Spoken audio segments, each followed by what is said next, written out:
Brandon Kyle Goodman, y'all, is in the building. How you doing? Hi, I'm Hi. good. I'm living this life. My hair is brown. My I cardigan is brown. see. I'm matching. All the tones, all the All the black tones, tones. all the tones of our brownness, our blackness, our everything. You look great. You Thank know, you. I I just want to say welcome, and it's so cool to finally get to connect with you. What I didn't know, because I think you and I've come into each other's orbit for in the last, I don't know, like 2 or 3 years, and we connected through Instagram. And before we started recording, I was just telling you, like, it's so refreshing when I actually meet people in real life or virtual life, like off outside of those platforms, and I realize that they're really cool, interesting, and kind people in the world. Yeah. But what's so fascinating about you is how similar our paths are. I grew up in Mm. Jamaica, Queens. I don't know if you knew that. I did not know that. Oh my God. No one's from Jamaica. That's No, it's from wild. Jamaica, Queens. I grew up in No. Rochdale. Shout out to Rochdale. Yes. Baisley, Q85, New York City, my stomping grounds. And I understand that you're from Jamaica States. Well, I'm from East Elmhurst, but I went to elementary and middle school in Jamaica States. So, like, right there, like Yeah, those are my stomping literally. grounds. And then I 179th learned Street. 179th Street, period. Yes, yes. And then I learned that, like your partner, your husband is on the path to becoming a licensed clinical therapist. I'm on the Yeah, path to becoming a licensed clinical therapist and just finished yes. my first year of internship. So just all these things aligning, and Spirit just like tapped me and was like, ask Brandon, ask Brandon, ask Brandon. And I'm the kind of person that's just like, I try to listen and be in tune and intentional with when I feel that. And then I did my research on you, and I just was like, oh my God, this makes all the sense. So, all that being said, welcome. And I'm so excited to talk to you. This conversation is ours. And, the intention for it is to promote Black healing in the world, specifically of Black men, Black non binary individuals. So, welcome. Thank you. I'm so excited to be here, and I love all the synchronicity. It's everything to me, so I'm happy. I love a little magic. Yes, all the magic. Well, I want to ask you a question that you've asked people. I know you do a series on your platforms, but this is a question I've heard you ask, and another dear friend of mine, Josh Rivers, who's the host of Busy Being Black. How is your heart? Ugh, what a loaded fucking question. um, but it is my favorite to ask. It's okay.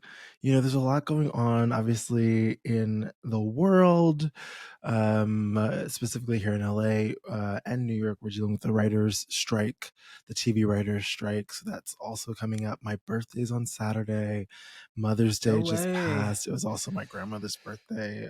She's passed away in 2010.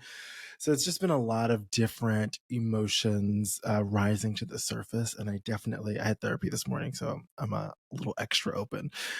Just Mhm. feeling like there's a internal reckoning that is rising to the surface, that I am being calm and patient as it makes its way through me, if that makes any Mm, sense.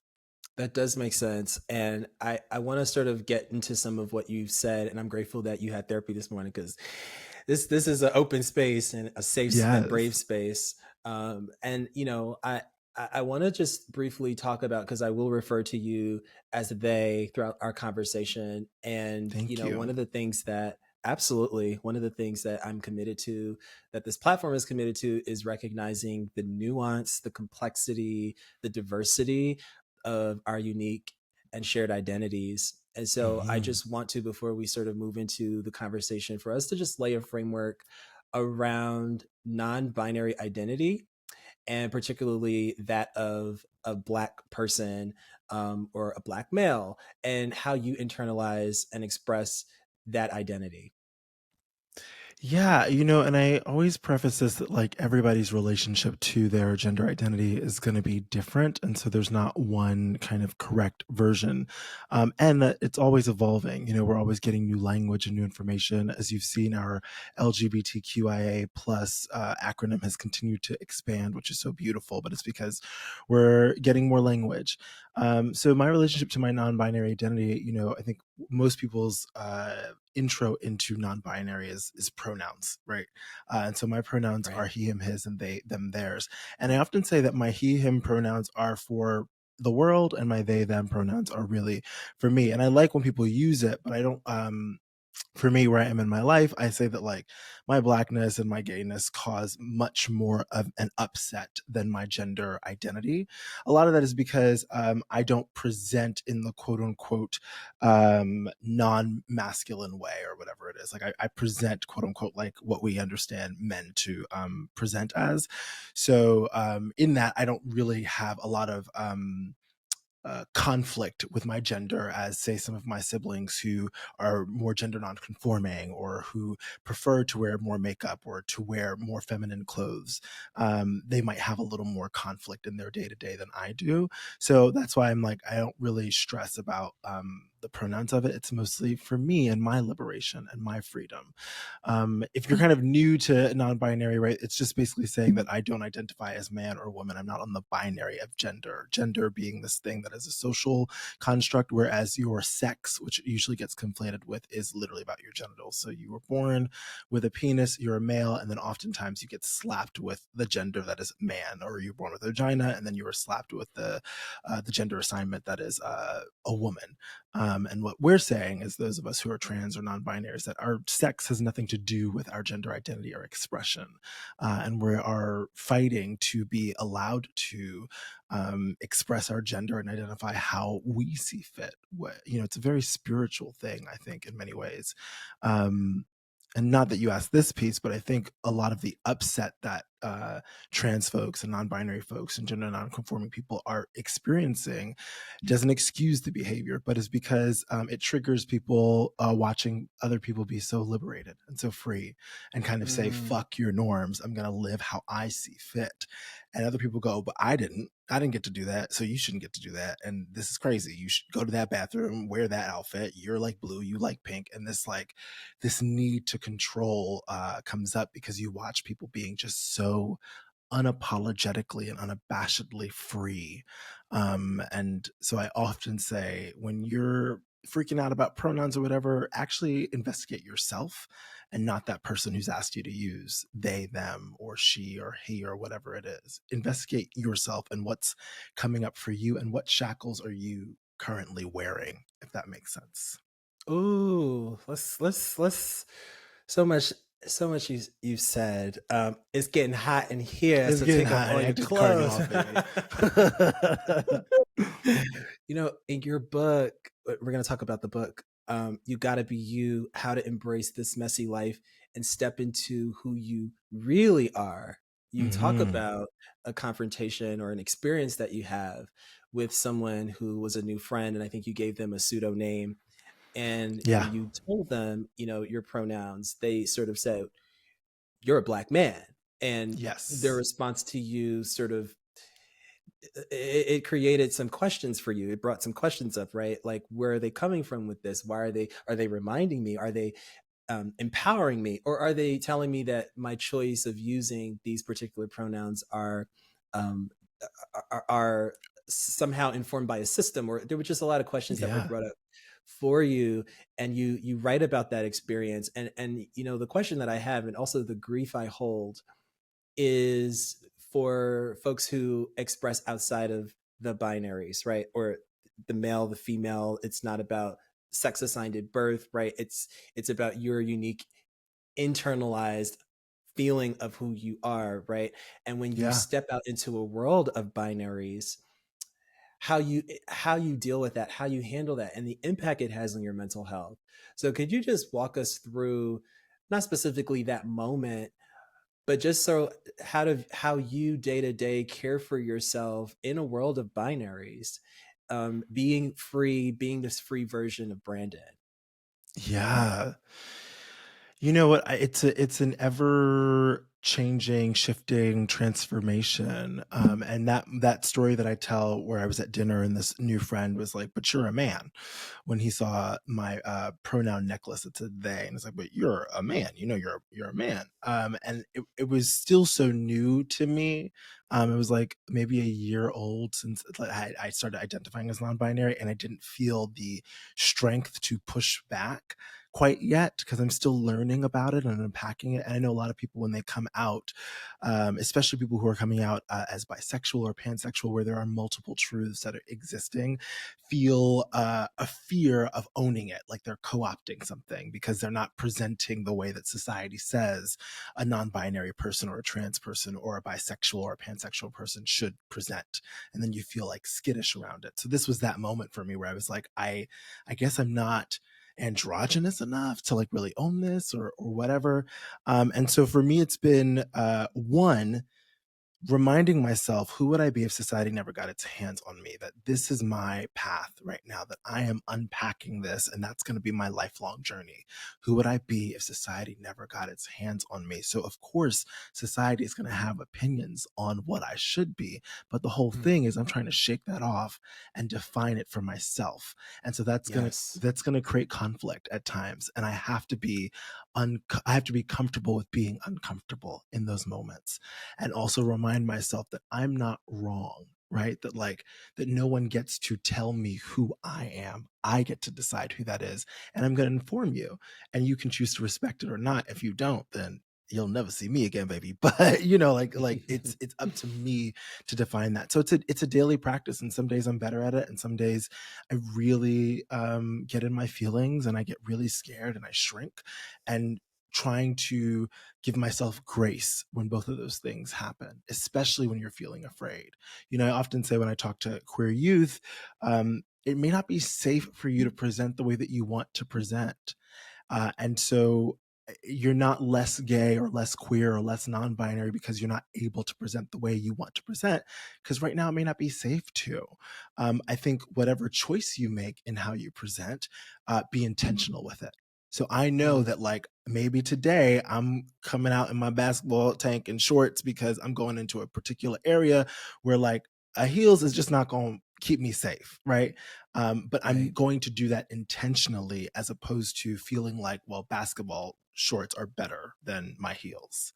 There's a Mm. there's an awareness that I want to have when I make these choices as I navigate both my identity but also my safety and my bravery, if that makes sense. Wow. Yes, it makes so much sense. And I think one of the beautiful qualities I'm learning about you, Brandon, and I sense it in your work and I feel it in this conversation, is your ability to reconcile these multiple truths, right? There's Mm, bravery, there's courage, there's also being aware of the environment and your safety.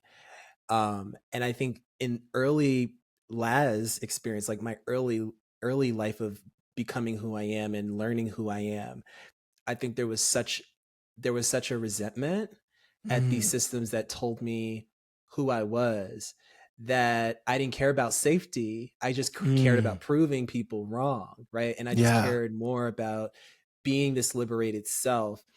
And I think that what I'm hearing you say is that while that intense desire to be your authentic self matters and it's Yes. real, it's also important to recognize that it's not always safe, not for necessarily who you want to be, but for who the limited versions of other people, right? Yeah. And that's such it takes that takes a shit ton of work, like that takes a lot of work to be so, dare I say, empathic, and mindful of the environment in which you show up, and that takes Mm. a lot of self-awareness and a lot of self-preservation and courage, and it sounds like it's a full-time job. Oof, thank you for recognizing that. It is something that my friends and I discuss all the time. Like the moment you decide to see it, you can't unsee it. You know what I'm saying? The moment Mm, you decide to be aware,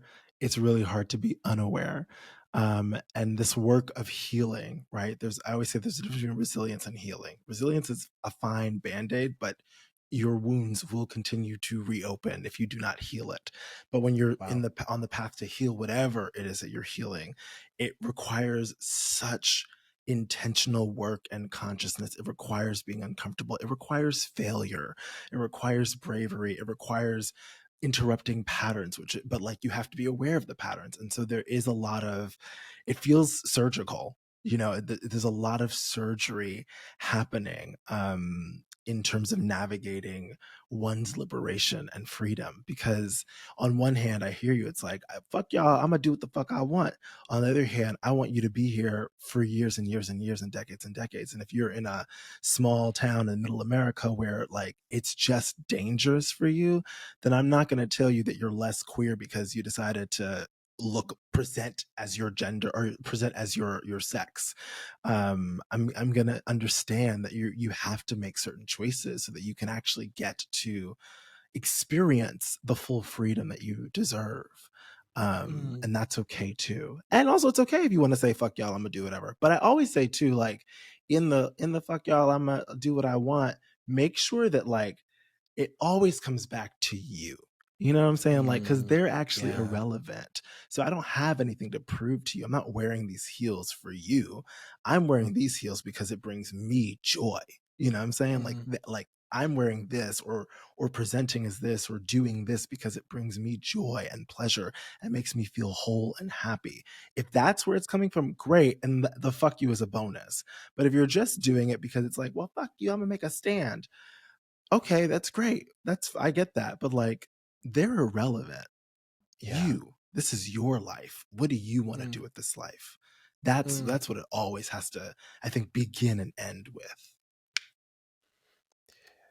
Brandon Kyle Goodman, y'all, is speaking all of the truth here on Black men mental health. And I there's just so many places we can go with everything you've shared. I think about, just in full transparency, my own experience with non-binariness and my Hmm. relationship to it, both internally and externally. I was in a relationship with someone actually who presented just across the spectrum, and that relationship challenged me to reckon with, wrestle with my ideas of masculinity and manhood, Mm. and the tropes that come with that, particularly as a Black person. And because my partner at the time was so flexible in their expression, would go from heels to basketball shorts, for Hmm. example, very fluidly, very easily. Um, a lot came up for me in that relationship, and one of the things that I'm grateful for, one of the beautiful things that came from that experience for me, was to be able to sit with myself, to sit with those feelings of discomfort. Now, I was a person at the time too, and still, like, who wore makeup and who painted my nails and, like, I guess, presented also sort of all over the spectrum. But I had to sit and wrestle so much with what I was taught, how I was conditioned, what I started to believe, how those beliefs were impacting and showing up in my day to day life from the time I was, a little boy to now. You mentioned therapy in the beginning and Hmm. said that you just saw your therapist. Part of what I want to do through this conversation series is not just advocate for therapy, but advocate for multiple modalities of healing that allow for Yeah. us as Black men, as Black non-binary individuals and people, to sit with our discomforts. How does one begin that journey, whether it's beginning therapy, beginning to ask themselves the hard questions, sitting with those discomforts? Where does that process begin? It does begin and end with you, but how does one begin that process? I hope we'll one day get to a place where it's just a natural part of life where like you're born and parents go therapy, like that is a part of the conversation. But Yeah. unfortunately, I think at this point it's because you're usually at some kind of rock bottom. right? Like you're usually somewhere, and you there's a vision for yourself and a vision for your life that you can like see, but you just can't get to it. And you've recognized that you are in this cycle of pattern, whether it's like it's the same type of nigga that you always dating, and it's the same, they always cheating, or it's always this same type of bad friend that you're always attracting, or the same type of work that you're always doing, and you just get frustrated by it, right? You get tired and exhausted of the same bullshit. And so you're like, how do I interrupt this? I don't know how to interrupt this. And I think a lot, for me it was like therapy. I don't even know what the fuck that really means, because I grew up in a very religious household, there a religious Black immigrant household. Like therapy is not a thing that we do here. You do not tell, you do Right. not talk about your family business with strangers. But it was like, my white friends are doing this and it seems to be working for them. So let me find out what the fuck this is. But it really was about like hitting a place of true frustration and true like um discomfort inside of myself, and needing, you know, that thing of like cutting the chest open, letting the blood out kind of thing that needed to Yeah. happen. And that, and honestly, I believe that queer folks run to therapy sooner, because the system so doesn't work for us that the suffocation happens much sooner and much greater, right? If you think about it, if you were a cis straight white man, let's just do that, you're not really bumping up against a lot. I'm not saying you don't need therapy. They need therapy, absolutely. But you're not Yeah. bumping up against the system as much. So it's easy for you to move through your life and be like, well, this is this and that is that and that's that. But if you stray from that slightly, and now you're of color, you're Black, now you add woman, trans, non-binary to that, you add queer to that, you add these things where you're bumping up against the system, you start suffocating. And when you suffocate enough, you start asking for help, hopefully. And Right. therapy for me became that help, became that like, I need a lifeline. Like this, I can't continue going through life like this. I want to enjoy life. Where a lot of us are surviving, a lot of us are Mm. resilient, and it's like, I want to heal and I want to thrive. I deserve that. That is my birthright. That Yes. is your birthright. You know, our ancestors did not go through all that they went through, did not put up with all they put up just so that we could in 2023 just be surviving.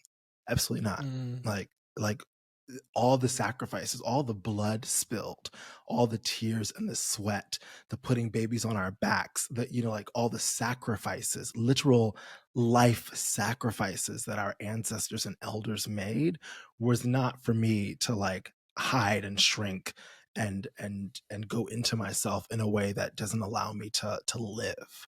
They did that Mm.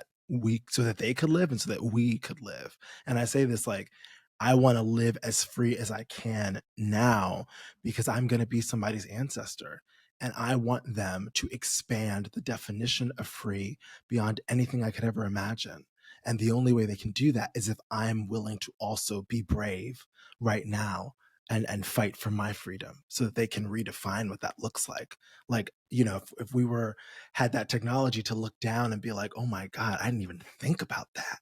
I didn't even know you Yeah. could do that. I didn't know you could say that, wear that, be that. Like that's the type of freedom that I'm going after, and that I want us to help create for those who come after us. Wow. And you know, I gifted your book this morning to my best friend, Oh, because it you say that at the end of the book, you know, you sort of say you thought about writing a letter to your younger self, but then you realize your younger self will never read it. So why don't you just talk yes. directly to the folks who are reading it? And part of what you say is that you want to be that ancestor. You will be that ancestor one day. And what kind of Hmm. ancestor do you want to be? And the reason I gifted it was not only because I support you and I love you and I wanted to, you know, share your work, but also Yeah. because within Black culture, my best friend is Black, and you know, we're dealing with so much. We're layered, and we're not a monolith, and you know, all those conflating layers that you talked about, which makes us run to therapy maybe faster as Black queer folk than others in the Black community, is that layeredness, right? And your Mm. book your book is such a gift. And I think I just want to say this now, that you are doing that work. You are fulfilling the prophetic version that you want to be, 10, 20, 30, 40 years from now. Like, you are doing that, Thank and you. your work is healing us, and it is working. And I know that it takes a lot of sacrifice on your end emotionally, to tell the stories you tell, to be the person you are, to decide, to choose every day to show up as your authentic self. And I want you to know, it works. It works. It's Thank you. liberating. It is liberating not just you, but it's liberating us who are watching and observing and witnessing you. Thank You're you. welcome. So the other thing I wanted to bring up is, and with your permission, Yeah. is your relationship with your mom. Yeah. Absolutely. So, and I will be very graceful here. I talk to people on this show who typically have disconnected, broken, disrupted relationships with their fathers, Hmm. and or no relationship at all. And the pattern that I've noticed is sort of that early relationship with dad in many ways forms our attachment to men as we get older, and can also be, in its own way, a difficult space for us to navigate our own identity, as we Yeah. evolve as people.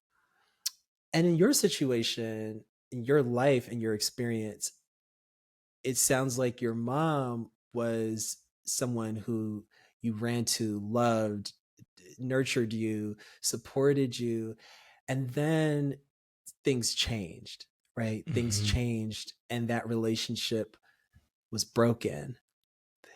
So, can you talk to us about your relationship with your mom, the choices you made for yourself, for how to continue being in that relationship, how to move forward in that relationship, and if you are willing to share where things are now with you Hmm. and your mom?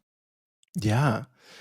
Um, uh, I always preface any conversation with my mother saying that my mother is an incredible individual, an incredible woman, and I love her dearly. Unfortunately, we are not able to be in relationship with each other, which is mostly on my part, my choice, just because of some of her beliefs that are harmful to the life that I lead. About 13 years ago, my grandmother passed away. And something which I didn't understand at the time, but with therapy and some years can see it now. It really fucked my mother up. And my grandmother was always a minister, Reverend Dr. Virginia Goodman. And so I grew up in a very religious, we were PKs. My mom was a PK, I'm a PK, pastor's kid.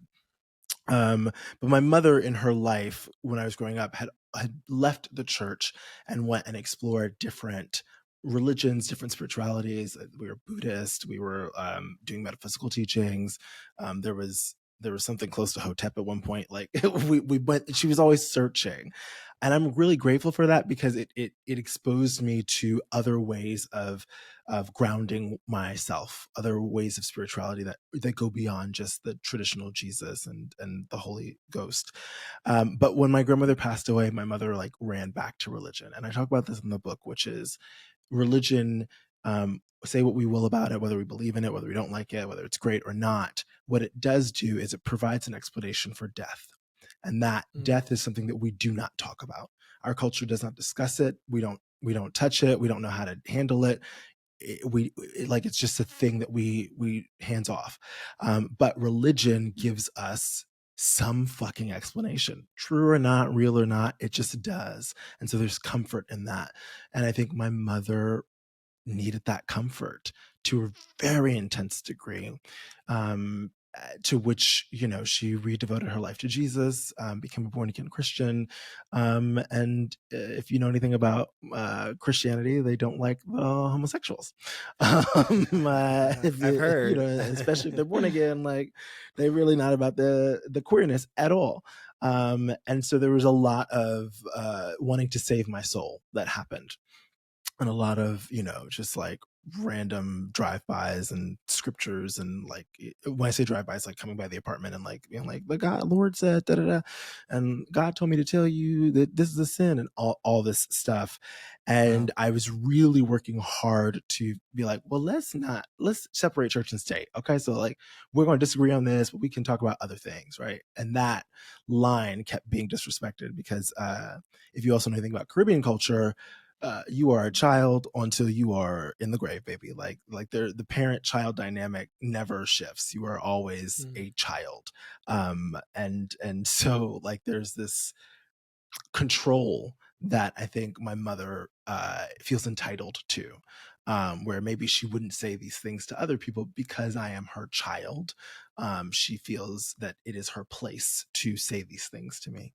And then finally, I made a really difficult boundary, which is to stop talking to her. And that has been about 12 years now.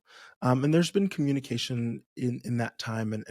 Obviously, I'm still connected to some of my family and some of her friends who are my godparents. So I'm able to check up on her, but I just couldn't do the day to day, Mm. because my mother was really my best friend. And so this idea of even leaving my queerness outside of the room and saying, how's the weather? Also, just like, that's not real.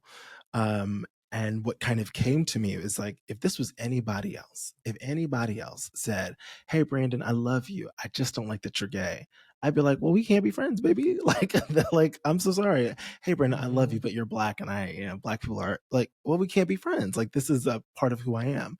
And so I was making this exception for my mother that was like, well, we can still, and ultimately it was like, no, like, if you can't accept this piece of me, then I don't really know how to be in relationship with you, because especially as I step more into myself and more into my power, I'm less and less, and now completely unwilling to leave pieces of myself outside of the room. I spent my childhood doing that, right? I think every Right. fucking queer kid who grows up in a not supportive environment of that spends a lot of time trying to fit into the box and leaving so much of your magic and your superpower outside of the room so that you can get what I say is the ABVs: acceptance, belonging, validation. But once you figure out how to do that for yourself, and once you figure out how to cultivate a community of people who see you in your fullness and love you in your fullness, the other thing feels quite different. Right, and it doesn't feel good, Yes. and so you make a boundary. I mean, in the book I talk about how to create boundaries, and everyone's boundary is going to be different. For somebody it might be like, I talk to my mom once a week, or we text and that's all I can handle, and it's up to you to figure out what that is. But for me, it was a hard stop. Mhm. And it was kind of like, if you can show me that there's movement here, then maybe we can figure it out. There's also been me reckoning with knowing that if I did want to reconnect, that I would have to do a lot of work to do that.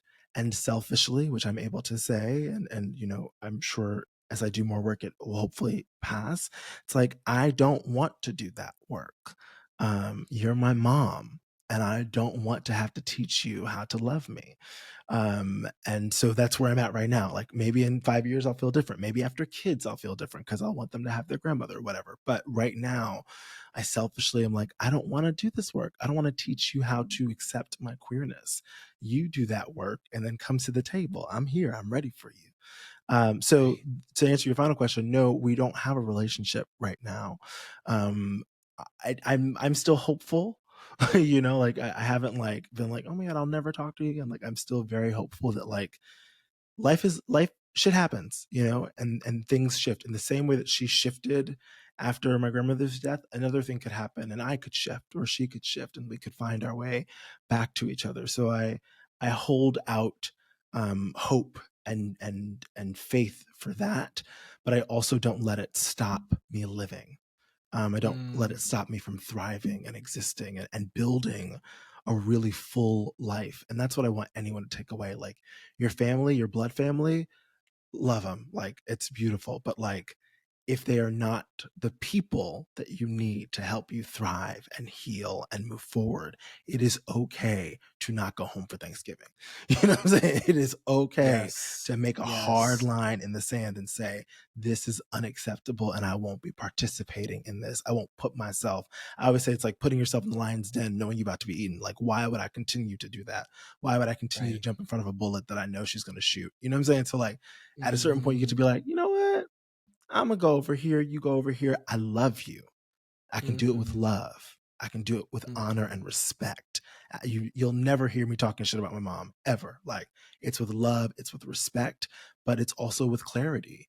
You know that I know my worth and I know my value, and anything that doesn't honor that doesn't get to have a seat at my table. I think that what you're saying is going to have such an impact on people listening, dare I say millions of people who will tune in and listen. Yes. I think you disclose at the beginning of your book, I think it's in the intro, how much you adore and love Oprah, and I too, we love Oprah. Hmm. And I think one of the things that I've learned watching her over the years, particularly from guests like Ian Vincent, who've come on and said things like, just because someone has your same blood doesn't mean you have a relationship with them, right? and Hmm. and a relationship is not exclusively because we have the same last name or because we have the same blood running through our veins, but it is because there is a connection that we formed that is not specific to the role, but that is about the way you treat me, the way I treat you, Yes. our ability Yes. to mutually respect each other. And so if you don't have those ingredients, you don't have a relationship, Right. regardless of that person, what that person's role is, who they are in your life, and if you're biologically connected with them. And so I think that that is a really hard pill to swallow, particularly in the Black community, because we have been separated by systems, Hmm. by enslavement, by all kinds of things outside of us that have come to separate the Black family. And I Yeah. think when people might hear that, they go, well, people have been trying to separate us as long as we've been, on this in this country. And so, but I think it's so important, and I say this with a spirit of urgency, that we cannot be our best selves, our most healthiest selves, our most vibrant selves. You use the word magical, our most Hmm. magical selves, if we're in relationships with people who do not support, love, and respect us. It's Yeah. almost impossible to do that. And so I just want to say thank you for sharing your story and sharing that, giving people the permission and the space to explore and navigate that relationship with their siblings, parents, aunts, uncles, nieces, nephews, like whoever is disrupting your ability to love yourself fully and radically and show Yes. up as your most authentic self. That relationship needs to be examined. And Yes. that's all I can say about that. Absolutely. Yeah. Be curious, investigate those things. Controversial take. Another tool of separation has been Christianity and religion. Has Mhm. been, like if we think, like I've been doing some light research on, what were the beliefs and the practices in Trinidad before Christianity came, and how that stems from the religion of Yoruba land, which now that area is like the most homophobic area of Africa. But before, their main god, whose name I'm forgetting, was a they them, like had no pronouns. It was actually when the Bible was translated into their Mm. language they started putting pronouns on. So then you go, oh my goodness, like our people, black people, people of African descent, didn't even like care about homosexuality, didn't even care about transness or anything like that. Like that wasn't even a thing for them, but it has Wow. been something that we've adopted, and now separates us as a tool. That like it was a tool, controversial hot take, but whatever. It was a tool of white supremacy, right? To keep us in line, right? There are passages in scriptures we know that were used to tell slaves or enslaved people that like they had to be loyal to their masters. Like the Bible was used for that. And then we've continued to use it to perpetuate homophobia and bigotry, and justify the ways in which we now oppress inside of our community. And that is terrifying and tragic, and sad. And so I ask any person, especially Black folks, especially Black queer folks, to really, not like that you have to give up your religion, or whatever, but just to really investigate and get curious, about what you've been told, what you've been indoctrinated with, and where it came from, and how it's doing you a service or a disservice, and then act Mm. accordingly, adjust accordingly.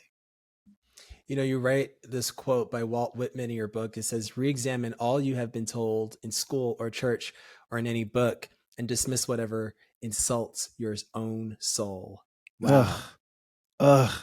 what a radical statement. Couldn't say it better myself. Like it truly is like, and curious, and like, I mean, look at what's happening in Florida. Like the whole thing is your curiosity is going to free you, and that's why they're trying to take everything out. Don't say gay, no African American studies, like, because curiosity, if you were to really question things, which you should, critical thinking, you're gonna come up against a lot of things that are like, wait, what? Girls like pink, boys like blue. Where the fuck that came from? You know what I'm saying? Like you start to like Yeah. unravel it and be like, oh my god, how many of these shackles have I willingly put on and kept on and never questioned?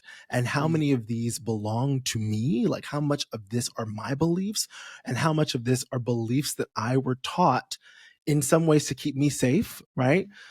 right. And in some ways to keep me in my place, right? And when you're trying to get free, you have to examine all that you've been taught, everything your mom said you did. I don't care, your teacher, everything. And some of the shit is going to be correct and will still work, and some of it will be incorrect, because I guarantee they weren't questioning it, and the generation before them wasn't questioning it, because they were trying to survive.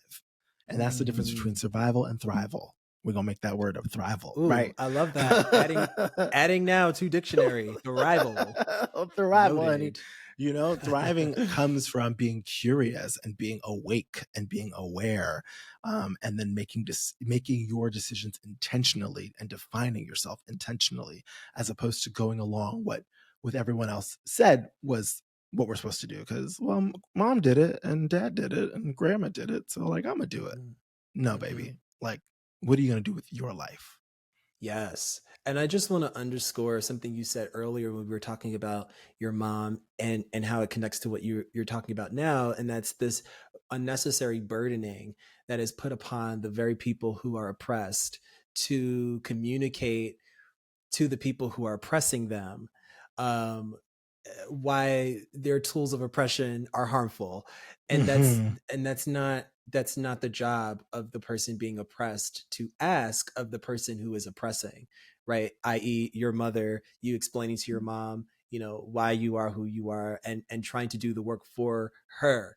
And so, and again, in what you're saying is that this doing that research, figuring out who you are, right? And you talk about that a lot in the book too, of just like sitting with yourself, doing that healing work for yourself, going back to the history, knowing where your history comes from, and what those practices and principles were before they were sort of polluted by white supremacy and all of the Yeah. other things that impact religion and text and spiritual writings, right? But you doing that work for you is actually what will help you to thrive, get from a place of survival to thrival.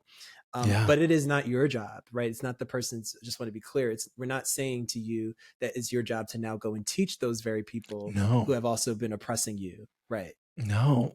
You like, like you're in your lifeboat, you know what I'm saying? And like you're on your way to your beautiful island of freedom. And if people want to come along, absolutely, babe, there's space in the boat, but I can't get back in the water to pull you over here. You know what I'm saying? It's like that, Mm, like I have to be in this boat, and I have to bring the people who want to be here willingly, but I can't convince you that I'm worthy of being in space with. I can't convince you that my life matters, and that who I am matters. Like mm, that's triggering work. Like if you really think about it, like I'm already doing that for myself, right? Like every right. queer person I think is already trying to prove to themselves that they're worthy. Now to add the task of proving to you that I'm worthy, fuck that. No, like I'm really I'm doing the work for myself. And once I know that I'm worthy, which thankfully I do, like I'm definitely not convincing you, because I know it.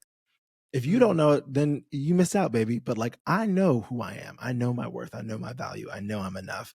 And I'm going to move and act like it. I'm going to put this crown on and say, and what? You know, like, and what? and what? Period. Per period. I just wanted my final couple last questions for Yeah. you is, you know, you have addressed in your book that self-hate that came from being bullied, being called names, being called darky, faggot, nigger, all these terms that were uh, thrown your way as a result of how you appeared in your body. Mm-hmm. And cutting to today, you are happily in love, married to the love of your life, your partner, Matthew, who's a white bodied man. Mm-hmm. And you talk about in your book how the very tools of white supremacy that have harmed you, you've come to reconcile within yourself. That there are people, I forget the person's name, who, there are white people, and then there are people who happen to be white, right? And Yes, so and the Amanda Seal difference said of that. Amanda Seals, okay, and Yeah. so per so just like recognizing the distinction. I think another controversial idea though is that black men, successful black men, um, tend to marry outside of the black race or date outside of the black race, and it's a critique that I hear, and I've dated all types of people, black, white, and Yeah. I think it's so liberating to hear how you write about your love story, how you write about dating, how you write about sex. And again, back to this idea that you've done the work on you, right? You've done Yes. the work for yourself to decide who to love, and what love looks like reflected back at you. So can you just talk to us about the gift of your love journey, the gift of what love has brought you in this time, and how you see love unfolding in various ways, not just through your partner, but in various ways in your life? Yeah. I think that, and we could do a whole episode on like interracial dating, specifically black partners with white partners, because it is a thing. It's a common critique, and I think it's a critique because, listen, there are like I always say that the white partner gets labeled as progressive and liberal and like so woke, and the black partner gets labeled as like they hate themselves and they hate black people and they're anti-black and whatever.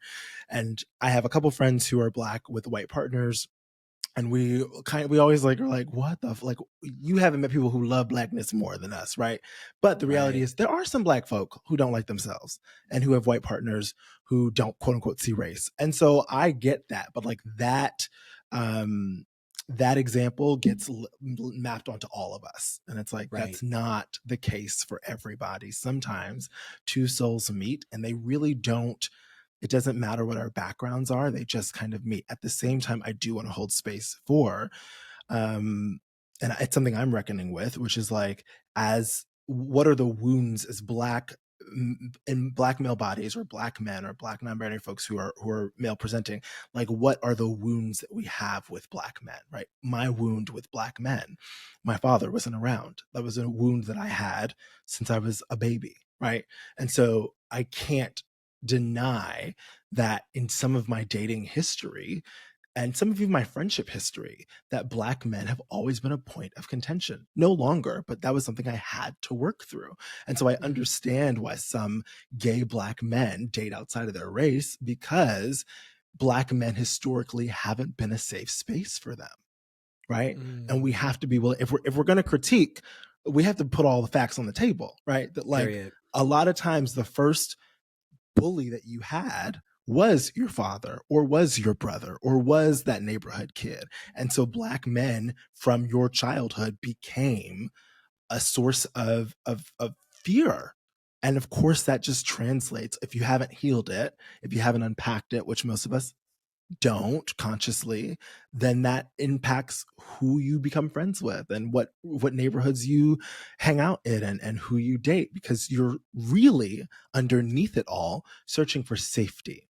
So it's not that you hate your blackness, or you hate black men, or you hate black people. It's that you don't feel safe and you're looking Right, for your safety. And so I really wish that we would have that conversation and bring that nuance into the conversation of black people dating outside of their race. And then there's the other piece of it, which is my love story, which is that like I did hate my blackness, and I say that very clearly. In college, I had a lot of reckoning to do. I was dating this white guy We were both in the closet. We broke up. I went to the NYU counselor, and I had this like 40-minute session. At the end of it, I don't know. I think I said like I'll never love again or something like that. Something dramatic at 18. And she was like, "Why do you think that? You're like handsome or something?" And I said to her, "No matter how handsome I might be, I'll never be as beautiful as a white man." And she, Wow. the therapist, a white woman, looked at me crazy. And that's when I knew I had a problem. So it wasn't until like 18, Mm, 19 when I had that experience when I was like, oh, there is something else going on under here that is not okay. There's something that I have, and I like weep for that 12-year-old Brandon, that 10-year-old Brandon, that 15-year-old that didn't feel beautiful because I was Black. And that felt like that a white man would always be more beautiful. Like, what the fuck? Crazy. And I know there are people who struggle with that today still. Like, there are so many of us who are, hate our noses, hate our lips, hate our this and that, because we've been taught that, like, you got to be rail thin and you got to have a thin nose and no lips. And like, that's beauty. It's like, what the fuck are you talking about? So when I had that moment at 19, that's when I went on I think, journey. And it was difficult to like figure out what was going on inside me that was broken, or that had been broken, that needed to be healed around me, beauty, Blackness, Black queerness, the intersectionality of that, and really going on this slow, arduous, painful, uncomfortable journey back to loving myself and back to seeing mm, myself. That journey happened before I met my husband. And at that time, I also dated. I had a partner who was Puerto Rican, Ecuadorian, so of color, a wonderful partner. Okay, let me scratch that. Wonderful in being able to relate to each other as POC and Black in a relationship. Not wonderful in that they were not they were an emotionally abusive partner, which I talk about in the book. So that became whatever. Sidebar, that's the other thing. People would rather you be with somebody of your race than somebody outside of your race, but never talk about the fact that you could be with somebody in your race who is abusive, and they would prefer that over you being with somebody who's outside of your race who loves right. you. And I will never Right. understand that bullshit. It's like, Right. I like, be happy that I'm being loved. Like, who cares what color they are? Like, are you being loved? Are you safe? Are you held? Are you being valued in your relationship? Those are the questions you need to ask me, not what color my partner is.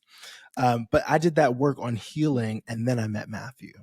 And when he met me, I didn't need his acceptance. I didn't need to belong to him. I didn't need to be validated by him, which historically I did. I was dating white men for that. But when I met Matthew, I was good, baby. Like, I was loving who I was, and I still do. And Mm, and he saw that. So there wasn't anything that he needed to fix. We always talk about being two whole people, not other halves. I was not looking for my other half. mm, There was nothing half about me. I was a whole yeah. person. And I needed a whole person who could come in and be like, "You're whole, I'm whole. Let's go. Let's build something together." And that's what Matthew stepped in and did. He saw me for me. He also saw my race. Right? We're not doing this like, I don't see race, because a white partner who cannot see that their Black partner is Black is a dangerous partner. And I will say that from the top of the mountains. Right? Yes. Like, you have to understand that I am living a different experience than you, and you have to know what to do in those experiences. As simple as, like, when we're driving outside of LA and we make a stop at that mini mart, like, is it safe for me? You have to be aware that it might not be safe for your partner to get out the car in this part of the world. And what are we going to do? You know what I'm Mm, saying? Like, so I'm not here for a colorblind relationship. But right. because I was comfortable and confident in who I was, then he showed up and was able to just add to that. And that's what I think every relationship should be. It's like, yeah, we should be additive. We shouldn't be taking away. We shouldn't be filling a void. It's adding to what's already there, adding to the table, and I'm adding to his table. And so I think that that's what we try to go out into the world and do, is like really just have secure attachments to each other, and just lead with love. And when race comes into it, which it will, how do we hold and how do we learn?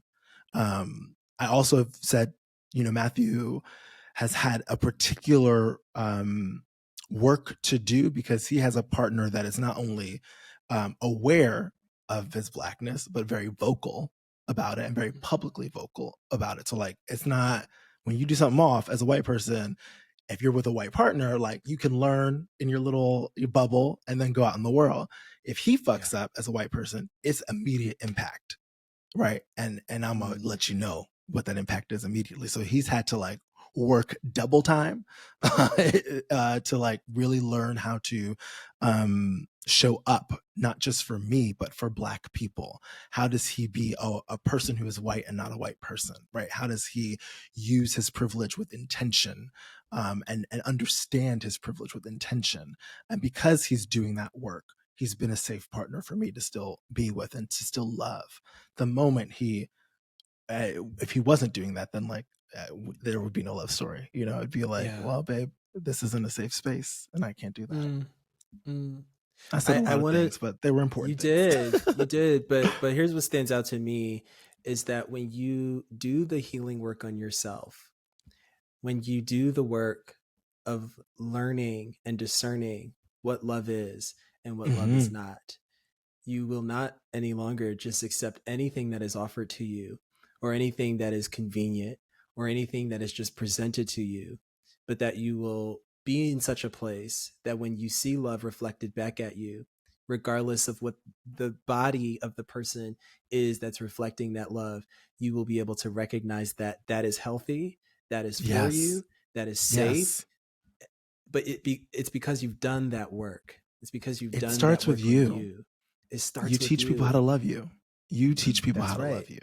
Like they can't like this the fairy tale of like Cinderella and like I'll find my prince and he's gonna put a shoe on me and it's gonna like no baby. Like I always say Cinderella was fucked up. She was kept up in the attic with her stepmama and her two sisters. Like the She trauma. was Mama was talking to oppressed. mice. She She was was depressed, oppressed baby. She was talking and to mice and now she's oppressed. a princess. Oppressed, exactly. Depressed, oppressed. Like she has a like she was fucking All up that marriage, depressions. quite honestly. Yes. So so yes, you have to love yourself first, and then you can teach people how to love you, and then you'll know very clearly if this matches or if it doesn't. And if it doesn't, walk the fuck away. Know your worth. Know what you deserve, and you deserve to be loved fully, deeply, Mm, unapologetically, mm, boldly. mm. Can we end with the Dr. Maya Angelou quote that you Yes, mentioned more than once in your book and that I also happen to love? And the quote is, go ahead. love liberates. It does not bind. And it's you should look it up on YouTube. It's a beautiful 10-minute speech that she gives, but that's what she ends with, and I have it tattooed on my chest. And it's just a constant reminder that when people love you, when it's real love, you will feel free and liberated. When it's controlling and when it tries to keep you somewhere and when it tries to stunt you, that's not love. Love liberates. It does not bind. Love. Beautiful. Brandon Kyle Goodman, y'all. Check him out. Check them out. Excuse me. Check out the book. Check out all the writings, all the acting, all that you are. Thank you for offering yourself and your journey and experience with us in this space. We love you for it. I Brandon love Kyle Goodman, you. y'all. Thank you. Thank